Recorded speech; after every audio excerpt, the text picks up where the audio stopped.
Depuis hier, 23h59, fin de la période pour faire sa déclaration d'impôt. La Guyane faisait partie des quelques départements français où la date butoir était la plus tardive pour la démarche en ligne, puisque pour le papier, la date était fixée au 22 mai dernier. Fin de la campagne donc pour cette année 2023, avec quelques nouveautés fiscales pour les contribuables. Nouvelle déclaration pour les propriétaires, hausse du plafond annuel des heures supplémentaires défiscalisées ou encore la revalorisation de quelques pourcents de ce qu'on appelle le barème de l'impôt pour, selon le gouvernement, tenir compte de l'inflation et permettre à des contribuables de payer moins d'impôts qu'en 2022 si leur salaire évidemment n'a pas augmenté depuis l'an dernier. Mais où va tout cet argent récolté ? Le ministre des Comptes publics Gabriel Attal a lancé cette année une vaste opération de communication pour faire de la pédagogie, pour expliquer au pays à quoi sert l'argent collecté par le fisc. Faisons donc de la pédagogie ce matin avec nos deux invités. Thierry Kefelec, bonjour. Bonjour. Et Grégory Routard, bonjour également. Vous êtes, je le précise pour tout le monde, le directeur régional de la DGFiP, la Direction régionale des finances publiques de la Guyane. Merci à tous les deux d'être avec nous ce matin et d'avoir accepté notre invitation. On va déjà commencer par une question d'actualité, Grégory Routard, puisque la campagne, je l'ai dit, a pris fin hier soir, enfin cette nuit. Comment est-ce qu'elle s'est passée cette campagne 2023 ? Pas de grande révolution, on va dire, par rapport au prélèvement à la source qui avait été installé il y a quelques années, en 2019, je crois. Oui, effectivement, ça se termine. Pour nous, c'est une période importante, la déclaration de revenus. L'année dernière, on avait un peu plus de 115 000 foyers qui ont déclaré l'impôt. Alors, je rappelle, il n'y a que 25% des usagers des foyers fiscaux qui payent l'impôt sur le revenu. Et ce qui est plutôt satisfaisant, c'est la déclaration dématérialisée rentre progressivement dans les mœurs, puisque finalement on est à un taux supérieur à 85% quand on compte 50% de déclarations en ligne et puis un peu plus de 35% de déclarations automatiques pour les déclarations les plus simples. Vous me disiez que les niveaux ils étaient à peu près similaires entre la Guyane et le reste de la France d'ailleurs à ce niveau-là. Voilà, on est vraiment dans la norme nationale, c'est ça qui est plutôt satisfaisant. Et puis bien sûr, on a des dispositifs d'accompagnement pour les usagers qui sont un peu plus en difficulté avec ces démarches en ligne. Plus de 100 000 déclarations du coup cette année. Le chiffre, il évolue comment si on le compare à ceux des dernières années ? On avait donc l'année dernière, on avait 115 000 foyers. On était sur une progression de 3%. Donc c'est une progression, j'allais dire un peu mécanique par rapport à la croissance démographique. Alors on va entrer un petit peu dans les détails, je l'ai dit, le gouvernement veut faire de la pédagogie cette année en lançant un site En avoir pour mes impôts. Vous avez reçu, monsieur Kefelec, un message de Bercy pour vous demander d'aller prêcher la bonne parole, entre guillemets. Prêcher une bonne parole sûrement, mais surtout expliquer, informer. Je trouve l'idée très, très dynamique et intéressante, parce qu'elle est accessible pour tout le monde, et après dans ces catégories départementales. Et pour l'instant, si on se réfère à quelques données, je les rappellerai très rapidement parce qu'elles seront vraiment disponibles. C'est le coût d'un enfant, par exemple, pour nos impôts. Je ne dis pas pour l'État, c'est pour nos impôts. Dans le primaire, c'est 6 805 € par an. Lorsqu'il passe au collège, c'est 8 200 €. Il continue au lycée, c'est près de 11 000 €. Donc on voit bien où se dirige l'argent. Et s'il va à l'université, il a la chance d'y aller, c'est 11 500, 600. C'est-à-dire qu'entre le primaire et l'université, ça double. Donc tout ça, ça suit. Et c'est cette Guyane que nous adorons, avec 8 à 9 000 enfants qui naissent. On peut multiplier ce chiffre-là tout de suite. Et tout ça, ça rentre dans la notion du budget. C'est important d'avoir cette notion-là, parce qu'on a l'impression que l'école est gratuite, quelque part, et elle l'est. Mais simplement, elle est quand même bien financée par nos impôts. Et d'autres choses qui sont gratuites, avec quelques petits détails, mais vous pourrez y aller. Lorsqu'on fait 1 kilomètre de route, il faut quand même compter 110 000 € d'entretien pour une route nationale. Alors ça me concerne, et tout ça c'est budgété par l'État lorsqu'on entretient évidemment RN1 et RN2. Lorsqu'il y a aussi d'autres sujets, mais alors là encore très simple, parce que j'invite les gens à aller sur ce site-là, en avoir pour mes impôts. Lorsqu'on appelle un sapeur-pompier, on fait le 18, on a l'impression que c'est gratuit, même pas le coût de la communication. La sortie d'un sapeur-pompier avec l'équipement qui va amener la solidarité de l'État, enfin la solidarité nationale, c'est 1 150 €. C'est un standard. Alors on multiplie par ça peut être moins, ça peut être plus, mais en tout état de cause. On va à l'hôpital, pareil, on va aux urgences, déjà, on laisse 227 €. Donc on fait une prise de sang, c'est 40 €. On accouche, pas tout le temps, 2 600 €. Un transport d'ambulance, 97 €. Voilà, donc toutes ces maquettes-là, ces spots en quelque sorte, permettent de dire que si on paye les impôts, il y en a. Et après, on va se poser la question, c'est normal, c'est le contrat social qu'a le pays avec l'ensemble de ses citoyens. Et après, si vous voulez, on parlera peut-être des dépenses qui touchent vraiment la Guyane. Qu'est-ce que met l'État en argent pour la Guyane et pourquoi ça fonctionne ainsi. Oui, évidemment, on y reviendra dans quelques minutes. Si j'ai bien compris, l'idée de ce site, finalement, c'est d'évaluer en fait le coût d'acte ou service de la vie quotidienne. Vous l'avez dit, combien ça coûte une année à l'école, un passage aux urgences, l'entretien d'un kilomètre de route. Et l'idée, c'est quoi? De rendre, et c'est ce que vous me disiez un petit peu avant d'entrer en studio, de rendre l'impôt moins invisible. Il est trop invisible aujourd'hui? Oui, il peut paraître invisible parce que c'est la notion un peu de la gratuité. J'avais déjà eu cette impression-là dans d'autres postes, lorsque j'avais des médecins généralistes qui souffraient du comportement de leurs patients. Parfois, très tard le dimanche soir, ils étaient appelés pour une licence de foot pour le petit. Il avait le droit de vivre. Évidemment, il était totalement disponible. Et j'avais eu l'impression que, ne serait-ce que le tarif assez classique, d'avoir accès à un médecin et d'avoir une réponse technique à H24, c'était pas très cher. Parce que tout ça, c'est aussi payé, évidemment, par une part du patient. C'est assez logique, et en même temps par toute la puissance publique et surtout par nos impôts sur lesquels on a afféré. Donc cette impression d'invisibilité, et on sait aussi que l'argent public va devenir de plus en plus cher, parce qu'on est sorti d'une période, il y a eu beaucoup d'investissements, de la solidarité, et qui est plutôt une très très bonne période du contrat social. À quoi servent les impôts? Il y a un endettement, c'est la notion de l'État, mais tout le monde appartient à l'État en quelque sorte.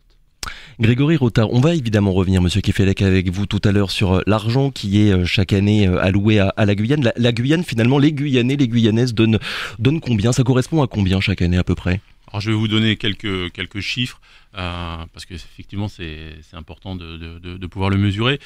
Sur les impôts des particuliers, donc on parle de l'impôt sur le revenu, de la taxe foncière, et puis donc la taxe d'habitation a disparu cette année. L'année dernière, on était sur 215 millions, un peu plus de 215 millions pour les particuliers. Si on regarde pour les professionnels, donc l'impôt le plus important, c'est l'impôt sur les sociétés. On a un peu plus de 54 millions. Et puis donc après, on a différents autres impôts, CFE, CVAE, IFER, TASCOM. Et c'est un total de 83 millions. En fait, quand vous regardez fiscalité des particuliers plus fiscalité professionnelle, on est à un peu moins de 300 millions. À ces 300 millions, vous rajoutez l'octroi de mer. Donc l'octroi de mer, je rappelle, l'année dernière, c'est sous ses différentes composantes, 315 millions. Donc vous avez un total de fiscalité qui est de 615 millions. 615 millions, Thierry Kefelec, pour un budget total finalement de ce que l'État donne à la Guyane. Ça représente combien? Il ne le donne pas, il l'attribue, parce que c'est bien cette notion d'un département comme un autre département. L'État met 1,56 milliard. Alors comment ça se répartit? Ça va se répartir à peu près avec 28%, c'est quand même 442 milliards pour le fonctionnement. Le fonctionnement, c'est tout ce qui permet à l'État d'avoir ses activités parfaitement reconnues. Après, il y a des dépenses de personnel, c'est quand même près de 820 millions d'euros. Donc déjà, ça commence à peser. Les avances aux collectivités locales aussi, c'est-à-dire que dans le cas de la fiscalité, c'est 214 millions d'euros. Après, il y a les pensions, un peu moins, c'est 77 millions d'euros, c'est 5%. Donc on voit bien que les salaires, 52%, tout ce qui est fonctionnement, 28%, et qui profite aussi aux départements, tout ça, ça fait 1,56 milliard hors dépenses militaires et hors dépenses sociales. Si par exemple on devait rentrer sur le 1,56 milliard, sur les 23 326 de mémoire allocataires du RSA, c'est quand même 161 millions d'euros qu'on rajoute à l'enveloppe globale, ce sont une compensation de dépenses. Donc on voit bien 1,6 milliard pour le basique, en quelque sorte. Et après, il y a ce qu'on appelle les transferts de compétences, c'est-à-dire que lorsqu'il y a ce qui a été fait dans les régions, l'État a transféré les compétences, il a transféré aussi l'argent, et ça rajoute quand même près de 252 millions d'euros de transfert de compétences, et tout ça hors du 1,5 milliard. Alors, c'est pas de dire ça, le coût global, c'est à plus de 2 milliards, on dit bien 1,5 milliard pour les fonctionnaires qui travaillent au profit du département de la Guyane. C'est ce chiffre-là qu'il faut retenir. 1,5 milliard et quelques, on va dire, si on le rapporte au nombre d'habitants par habitant, ça fait combien? Et je vous pose la question, finalement, peut-être, je ne sais pas si vous avez les chiffres, mais en tout cas pour essayer de comparer finalement ce que l'État alloue, comme vous dites, à un Guyanais par rapport à un autre habitant de l'Hexagone, je pense. Alors, évidemment. Les dépenses d'investissement de l'État, ça représente une moyenne nationale, elle est, attendez, je regarde mes chiffres, 48,14 €. Vous voyez, on ne va pas être précis, on retrouvera tout ça sur le site. Et par contre, pour la moyenne régionale qui touche la Guyane, c'est 84,90. C'est presque le double, en quelque sorte. On voit bien qu'il n'y a pas non plus d'oubli. Parfois, les gens aiment dire ça, parce que c'est facile. Et on le voit bien aussi dans le cadre de tout ce qui est DGF, dotation générale de fonctionnement pour les collectivités, c'est bien au-dessus d'une moyenne. Maintenant, la Guyane ne peut pas être dans la moyenne des départements, on sait l'intérêt que ça représente, mais c'est important, vous voyez, de rappeler ces chiffres, de les comparer, d'en tirer des idées, des opinions, mais surtout pas de dire que la Guyane serait oubliée, c'est en quelque sorte maltraitée, elle est traitée normalement, elle est traitée sans aucun rapport, de dire entre ce qui rentre et ce qui sort, il y aurait un différentiel, c'est pas du tout ça, c'est un département français, et à partir de là, il y a l'intérêt, et c'est aussi ce que fait tout le préfet avec ses équipes et ses collaborateurs, toujours de dire qu'on a besoin, on s'est demandé, et si le besoin est reconnu, croyez-moi, l'argent arrive. Actuellement, on est en train de faire un pont dessus de Cayenne, le kilomètre 3 coûte 200 millions d'euros. On comprend bien l'objectif, l'ambition, on va dire, de ce plan de communication de la part du gouvernement, renforcer ce qu'on appelle le consentement à l'impôt. Grégory Routard, est-ce que vous avez l'impression, la sensation que nous évoluons en ce moment dans une ambiance assez hostile à l'imposition de manière générale ? Le consentement à l'impôt, effectivement, c'est bien de le renforcer, d'expliquer à quoi sert l'impôt. Effectivement, on a un civisme fiscal qui est relativement réduit, et notamment en Guyane, puisqu'il y a tout un accompagnement à faire sur une culture administrative. C'est quoi le civisme fiscal ? Le civisme fiscal, c'est tout simplement de faire sa déclaration, de payer ses impôts. Si vous voulez, si je vous donne un chiffre qui me paraît quand même assez significatif, sur les 30 000 entreprises qu'on décompte avec un SIRET en Guyane, vous en avez 50% qui sont en défaut déclaratif. 50% qui ne déclarent pas. Et donc là, du coup, c'est pas de civisme fiscal, mais ces entreprises, ce qu'on explique, c'est que ces entreprises ne bénéficient pas de tous les dispositifs d'aide. Elles n'ont pas accès au marché public, alors que on a une économie avec une part de l'investissement public qui est de l'ordre de 70%. Donc quand vous vous privez déjà de 70% des marchés, c'est quand même un peu compliqué. Et donc c'est tout cet accompagnement qu'il faut qu'on fasse, qu'on explique en disant le civisme fiscal déclaré, c'est aussi bénéficier de toutes ces aides, et c'est aussi participer à ce fonctionnement collectif, et avec ce coût qu'il faut rappeler de toutes les prestations, et comme on l'expliquait, le coût de la scolarité, le coût des hôpitaux, et donc c'est participer à ça. Vous nous l'avez dit, 80% à peu près des personnes en Guyane font leurs déclarations en ligne. Est-ce que le fait de faire justement ces déclarations en ligne, de ne plus avoir quelqu'un en face de soi au guichet pour enregistrer finalement sa déclaration, ça ne participe pas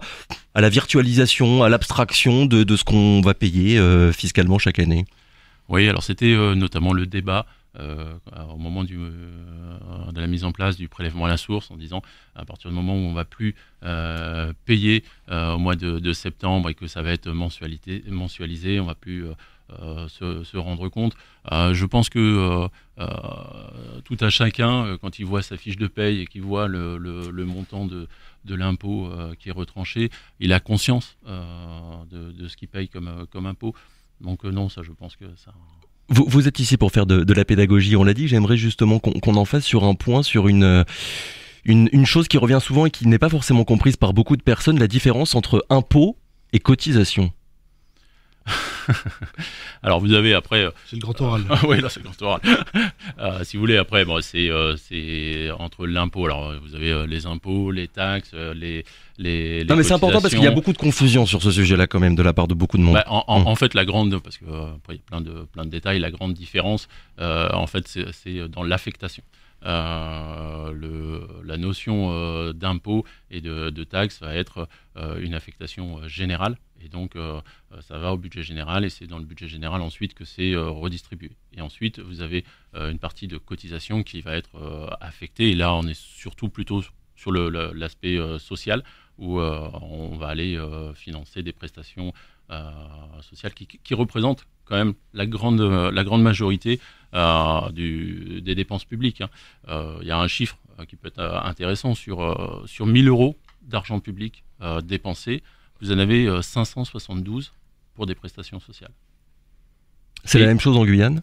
Alors ça, c'est un chiffre national. Oui. On n'a pas ce détail au niveau de la Guyane, mais 572 euros, et dans ces 572 euros, il y a 262 euros de retraite. Bon, je le dis puisque c'est un débat d'actualité, mais c'est quand même un point important à signaler.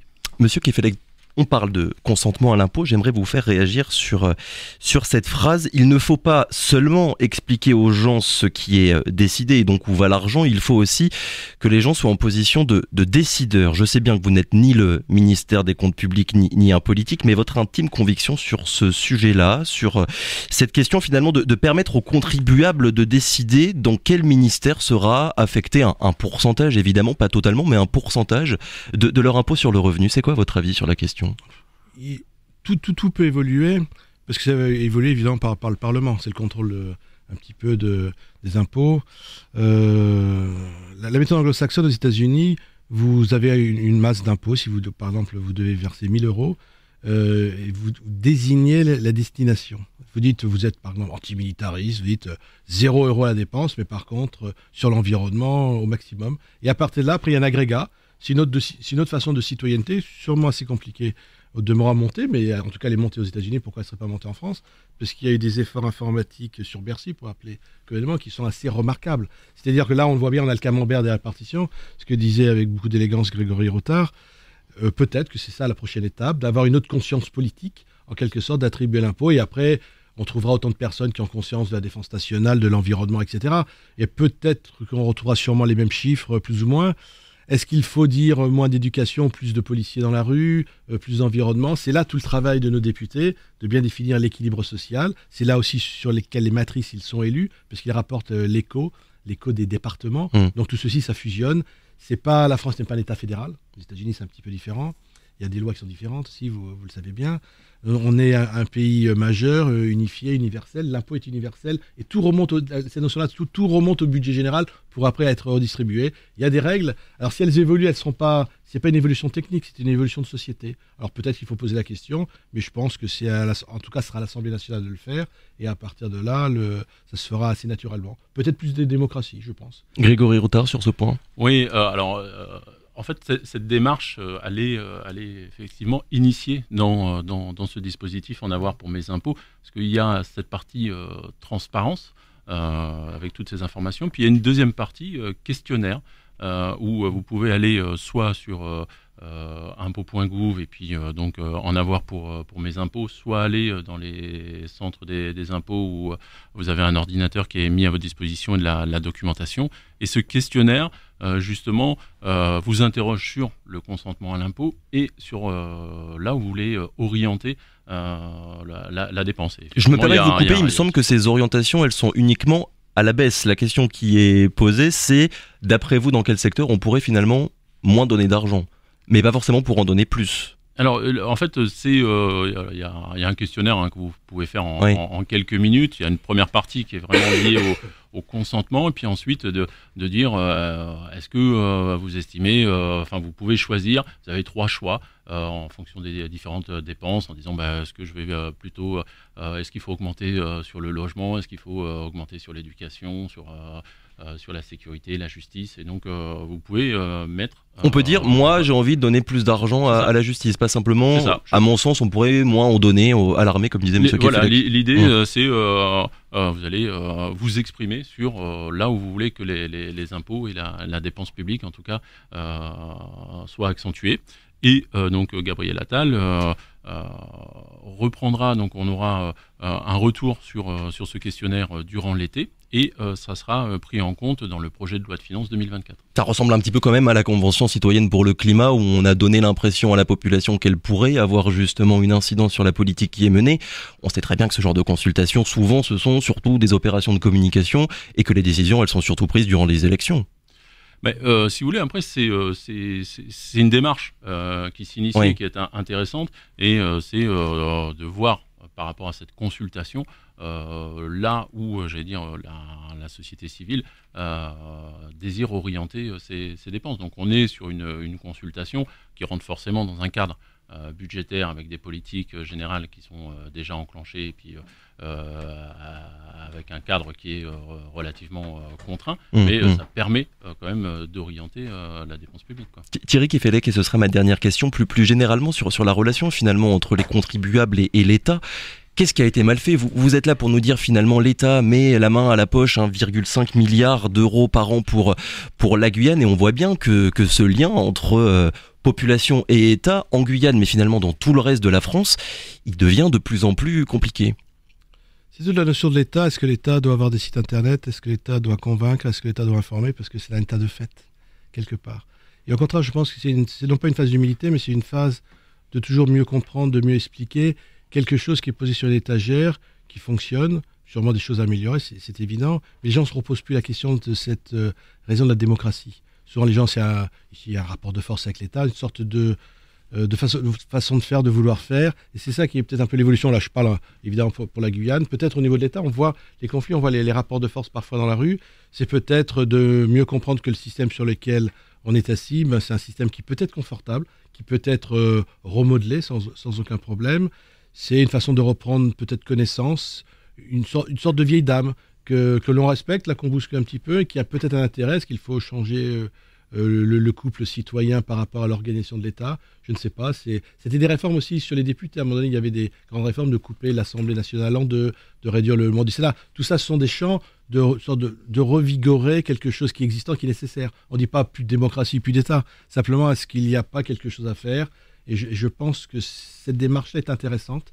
Et avec ces quelques chiffres qui moi-même m'ont intéressé, qui m'ont appris autre chose, j'étais rentré dans une sorte un peu d'habitude. On va aux urgences, on trouve un médecin, on trouve un haut niveau technique, on trouve une réponse, et on est un peu dans le sacré. Vous savez, quand on fait le 15, le 17 ou le 18, un peu comme on appuie sur l'interrupteur, il y a toujours l'électricité. Peut-être pas partout ici, mais c'est la notion du sacré. On ne se pose plus la question de savoir comment ça fonctionne, alors que quand ça dysfonctionne, on s'aperçoit que du sacré, on tombe un petit peu une sorte de champ barbare, en quelque sorte, et on ne comprend pas pourquoi ça ne vient pas. Voilà, c'est peut-être je crois que c'est ça, cette relation-là. C'est pas histoire de vendre telle chose ou autre chose, parce que là, on est dans le domaine purement politique. C'est de dire, regardons le système que nous avons, est-ce qu'on peut l'améliorer, pas l'améliorer ? Et parfois, ça permet aussi d'avoir un peu moins de colère, de dire les choses fonctionnent. Alors souvent on dit allez voir ailleurs, etc. C'est pas ça le sujet. C'est de dire comment on va pouvoir l'améliorer. Et je crois que la démarche, moi j'engage tout à chacun de prendre un peu de temps, en avoir pour mes comptes, pour les impôts, pardon. C'est d'avoir quelques chiffres qui sont intéressants, et surtout c'est bien régionalisé. Et c'est pour ça qu'on allait un petit peu plus loin avec Grégory Routard aujourd'hui, afin de donner évidemment la vérité des chiffres. Une petite nuance malgré tout, parce que vous avez parlé de santé, et c'est une des critiques quand même qui est faite par l'opposition sur cette opération-là. La sécurité sociale, elle n'est pas que gérée par l'État. C'est quand même des discussions, c'est voté par le Parlement, discussions avec des syndicats. Là, c'est vrai, quand on va sur le site, on a l'impression que c'est l'État qui finance à 100%. C'est les impôts.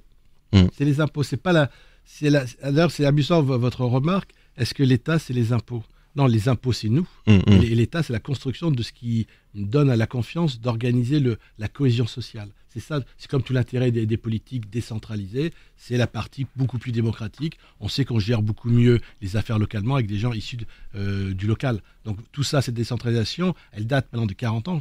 Personne ne l'a remise en cause. Personne. Donc on voit bien qu'on progresse. Alors ça sera sûrement plus compliqué, mais l'État, ce n'est pas que les impôts, mais les impôts, c'est nous.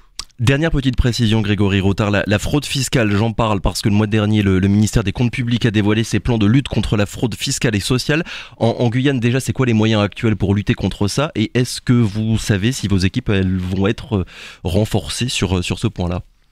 Alors, les équipes, on les a déjà renforcées dès le 1er septembre. Parce qu'elles avaient été diminuées aussi il y a quelques années. Non, la partie contrôle fiscal a toujours été un peu sacralisée, donc assez peu de diminution de moyens, et notamment en Guyane sur le contrôle fiscal, parce qu'on a un territoire qui est assez fraudogène. Alors, si vous voulez, on a ce que je disais tout à l'heure, le défaut déclaratif, c'est un des points, et donc on a aussi sur les particuliers, si vous voulez, on a fait par exemple une opération l'année dernière sur les crédits d'impôt, les réductions d'impôts, et en fait en faisant cette opération de contrôle un peu plus pointilleux, on a récupéré plus de 5 millions d'euros avec des gens qui déclaraient des aides à domicile. Vous aviez même des gens qui déclaraient des poêles à bois, ce qui est plutôt original en Guyane.